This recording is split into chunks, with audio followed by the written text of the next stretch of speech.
The casting of Frank Stone appears to be an odd name for a horror game. It almost implies we ought to know who Frank Stone is, or why his casting, whatever that means in this context, is notable. But after playing the game's prologue, I still feel out of the loop. Supermassive, famous for cinematic horror games such as Until Dawn, The Quarry, and the Dark Pictures Anthology, has been handed the reins to Behaviour Interactive's Dead by Daylight franchise for a cinematic spin-off that plays much like its other popular games. That's an exciting prospect in itself. Supermassive's playable horror movies routinely make for terrific party games. But my prevailing impression after an hour with the game is that DBD fans will get more out of this than those who came in without knowing the PvP horror game well, but also that such an arrangement actually seems okay for both groups. It would be self-defeating to make a horror game intended for general fans, but write its story in such a way that it's impenetrable to anyone but fans of its source material. I don't feel that's what is going on in the case of Frank Stone. However, the demo I played contains a handful of moments where I couldn't tell if what was happening was mysterious to everyone who may play, or just those who haven't jumped into DBD. I've not spent enough time with it to consider myself an expert, but I happen to enjoy DBD. My dabbling with the game also means I'm not very caught up on the lore. It speaks of an entity that inhabits the bodies of various killers over many years, and this story conceit is also why DBD enjoys the unique position of being spooky Fortnite, as I call it, with a plethora of horror icons like Ghostface and the Xenomorph, supplementing a roster that features a ton of original monstrosities, none of whom, however, are Frank Stone. One popular theory in the DBD community is that Frank Stone is the first person to become possessed by this entity, and so in playing the casting of Frank Stone, Dead by Daylight fans will get to witness a prequel to all they've seen in Behaviour's mainline game.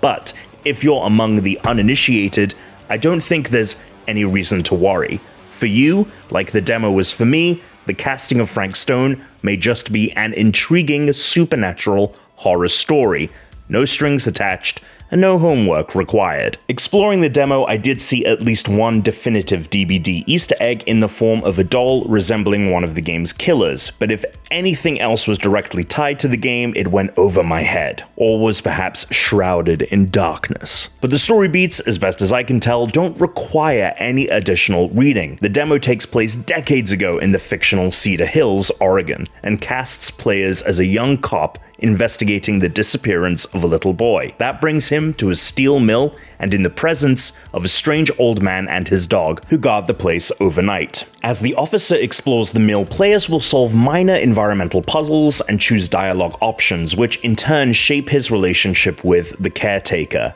Players also find lore items that expand on the story and perform frequent QuickTime events, which have been given a clever audio-visual makeover to look just like DBD's skill checks. As mentioned, the demo serves as a prologue, and so these characters won't be the ones players control in the bulk of the full game, but it allows for a kind of tutorial while also setting up the story. Failing QTEs early on in a Supermassive game can result in minor penalties, like a character tripping over themselves. But as the game goes on, failures in these QTEs, or making the wrong decision in the game's twisting choose-your-own-adventure narrative, can often result in playable characters being killed off permanently. From a gameplay standpoint, Frank Stone is as familiar to Supermassive's returning players as it is simple enough to learn if you are new to the developer's catalog. The end of my time with the demo saw me fend off an attack from a killer, presumably our titular villain, before a gruesome death occurred. As the camera panned back slowly, either unveiling some clue that was lost to me, or just being generally cinematic in the way Supermassive often is, I can't say for sure, I found myself wondering if I would recognize the setting if I were a bigger DBD fan. But I also felt like it didn't ultimately matter.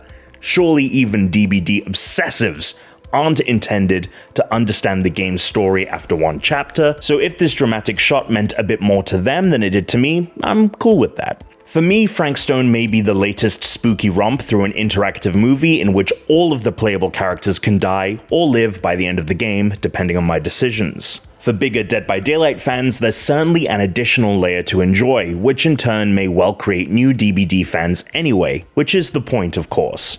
But what both groups have in common is its central mystery. Who is Frank Stone?